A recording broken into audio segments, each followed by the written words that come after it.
শুটকি আলু ভুনা রেসিপি আজকে আমার ভাই বোনের মাঝে শেয়ার করব। লইট্টা শুটকিটা এইভাবে কেটে পিস পিস করে আমি সারা বছরই সংরক্ষণ করি। সেখান থেকে আমি চারটা শুটকি এখানে গরম পানি দিয়ে ভালো করে কষলে কষলে ধুয়ে পরিষ্কার করে পানি ঝরিয়ে রেখেছি। আর দুটো আলু ছোট ছোট টুকরো করে কেটে নিয়েছি। চুলায় একটা পাত্র দিয়ে এখানে 6 টেবিল চামচ পরিমাণ সয়াবিন তেল দিয়ে দিলাম। তেলটা গরম হয়ে গেলে আমি যে শুটকিটা ধুয়ে রেখেছিলাম এই শুটকিটা দিয়ে একটু নাড়াচাড়া করে ভেজে নিলাম। ভেজে নিয়ে এখানে আমি দিয়ে দিচ্ছি স্বাদ মতো লবণ আর হলুদের গুঁড়া। খুব অল্প মশলায় কিন্তু এই শুটকি ভুনাটা কিন্তু অসম্ভব সুস্বাদু ও মজার।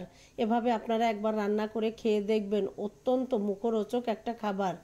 এবার হলুদ লবণ দিয়ে একটু ভেজে নিয়ে এখানে 1 কাপ পরিমাণ পেঁয়াজ কুচি দিয়ে দিলাম। আপনারা চাইলে এখানে পেঁয়াজ বাটাটাও ব্যবহার করতে পারেন। পেঁয়াজটা দিয়ে একটু নাড়াচাড়া করে এখানে আমি দিয়ে দিলাম কেটে ধুয়ে রাখা আলুটাকে এখানে দিয়ে আলুটাকে আমি এভাবে ছোট ছোট টুকরো করে নিয়েছি। আপনারা আপনাদের পছন্দ অনুযায়ী কেটে নিতে পারেন। এবার এখানে দিয়ে দিলাম আমি 4টা কাঁচা ঝাল ফালি করা লাল মরিচের গুঁড়া। এখানে কিন্তু আর কোনো মশলা আমি অ্যাড করব না। এখানে আপনারা চাইলে জিরা ধনিয়ার গুঁড়া দিতে পারেন, রসুন, কিন্তু আমি শুটকিতে সাধারণত এই মশলাগুলো ব্যবহার করি না, তাই আমি দিলাম না। এবার খুব ভালো করে মশলার সাথে আলু শুটকিটাকে কষিয়ে নিচ্ছি। একটু সময় নিয়ে কষাতে হবে।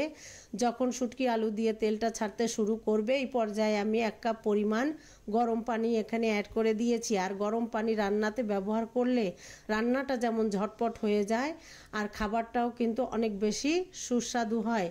এবার পানিটাকে দিয়ে আমি ভালো করে নাড়াচাড়া করে সমস্ত উপকরণ মিশিয়ে ঢাকনা দিয়ে অপেক্ষা করছি শুটকি আলুটা সিদ্ধ হয়ে আসা পর্যন্ত। আমার শুটকি আলুটা কিন্তু সিদ্ধ হয়ে তেলটা উপরে উঠে এসেছে। আরও কিছু সময় নাড়াচাড়া করে আমি এবার চুলা থেকে নামিয়ে নিব। বিশ্বাস করেন এই রেসিপি হলে দুপুরে আপনার আর কোনো কিছুই লাগবে না। সবাই ভালো থাকবেন। আল্লাহ হাফেজ।